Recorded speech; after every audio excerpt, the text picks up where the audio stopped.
আসসালামু আলাইকুম। গত ক্লাসে আমি একটা ক্লাস নিয়েছিলাম যে কিভাবে আমরা ইংলিশ ফার্স্ট পেপারের প্রশ্নগুলোর উত্তর করব। তোমরা যেভাবে প্রশ্নের উত্তরগুলো লেখো আসলে সেই উত্তর দিয়ে কিন্তু তোমরা ভালো একটা মার্কস পাও না। সো কীভাবে আমরা ভালো মার্কস পেতে পারি সেই বিষয়ে আমি গত ক্লাসে একটা ক্লাস নিয়েছিলাম এবং আমি ওই ক্লাসে বলছিলাম তোমরা যেভাবে উত্তর করো আসলে ওই উত্তরে কতটুকু তোমরা নাম্বার পাও এটা যদি তোমরা সরাসরি দেখতে পেতে তাহলে তোমরা বুঝতে পারতে যে তোমাদের প্রশ্ন উত্তরগুলো কতটা কারেক্ট হচ্ছে।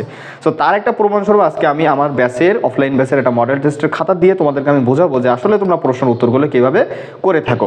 তো দেখো এখানে আমরা আমাদের মডেল টেস্ট হলো 11তম মডেল টেস্ট এবং এটা প্যাসেজ হলো অ্যাডোলেসেন্সের একটা প্যাসেজ এবং এখানে 5টা প্রশ্ন ছিল।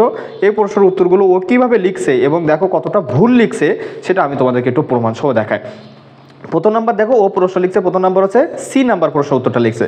তো আমি দেখি আমাদের প্রশ্ন সি নাম্বারটা কী ছিল, mention the stage of growth from childhood to adulthood. Childhood to অ্যাডাল্টহুডে যাওয়ার যে স্টেজগুলো আছে বা ধাপগুলো আছে সেগুলোকে মেনশন করো। তো ও কী লিখছে দেখো, ও এখানে প্রশ্ন উত্তর লিখছে যে children must pass through several stages in their lifes to become adulthood, infants in the stage of growth.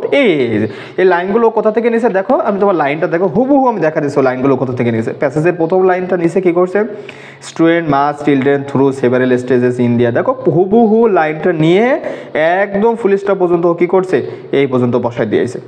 তাহলে ওর চাইছে কি যে কোন কোন স্টেজগুলো তারা ধাপগুলো অতিক্রম করে আর ও উত্তর দেশে কী করছে প্যাসেজ থেকে নিচে লাইনগুলো একদম শেষ পর্যন্ত তুলে দিয়েছে। আসলে কি তোমার এতগুলো লাইন লেখার কোনো দরকার ছিল? তোমার চাইছে যে যেটা তাহলে তুমি লিখবা যে এটা কি লিখতে পারতে, the stage of childhood from to adulthood. তারা এই চাইল্ডহুড থেকে অ্যাডাল্টহুডে স্টেজ যাওয়ার জন্য কয়েকটা স্টেজ আছে সেগুলো নামগুলো লিখে দিলে তোমার কিন্তু অ্যান্সারটা হয়ে যেত। তাহলে তোমার প্রশ্নটাও ছোটো হতো, উত্তরটাও কারেকশন হতো। পরের অ্যান্সারটা আমরা যাই, পরের উত্তরটা কী লিখছে। পরের নাম্বার দেখো কত নম্বর প্রশ্ন উত্তর লিখছে, পরের নাম্বারটা লিখছে উনি ডি নাম্বার। ডি নাম্বার আমাদের কি প্রশ্ন চেয়েছে আমরা এটা দেখি। ডি নাম্বার বলছে what do face during adolescence. তারা অ্যাডোলেসেন্সের সময় কি ফেস করে থাকে। তো লেখো দেখো what do they face adolescence. তারা অ্যাডোলেসেন্সের সময় কি ফেস করে থাকে আর ও সাবজেক্ট লিখে দেখো অ্যাডোলেসেন্স ফেস, মানে বয়সন্ধিকাল ফেস করে থাকে।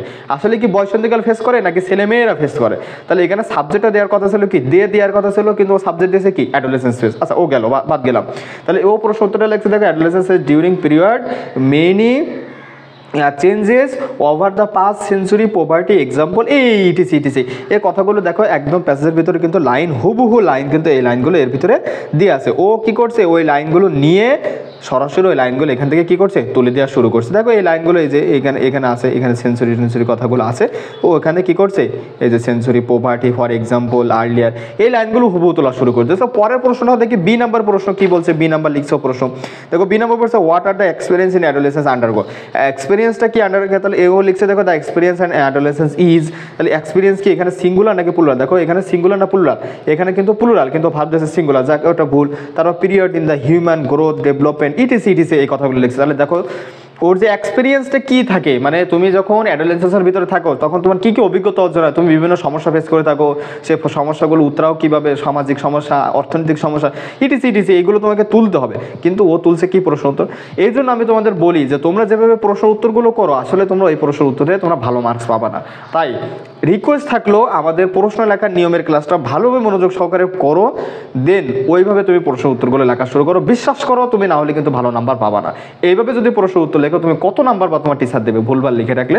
সো রিকোয়েস্ট থাকলো ওই ক্লাসটা দেখার পর থেকে ইনশাল্লাহ আজকের পর থেকে যেন তুমি আর এভাবে প্রশ্ন লিখবা না, লাইন মেলানোর ধান্দায় থাকবা না, প্রশ্ন প্যাটার্ন সাজাবা সুন্দরভাবে, যতটুকু প্রশ্ন চাইছে অতটুকু উত্তর করে দিয়ে আসবা, ইনশাল্লাহ ভালো নাম্বার পাবে এবং তোমার টাইমও অনেক কম লাগবে। সো আশা করি আজকের পর থেকে তোমরা এইভাবে আর প্রশ্ন লিখবা না ইনশাল্লাহ। ক্লাসটা ভালো লাগলে অবশ্যই শেয়ার করে দেবো, অন্যকে দেখার সুযোগ করে দেবো। আসসালামু আলাইকুম রহমতুল্লাহ।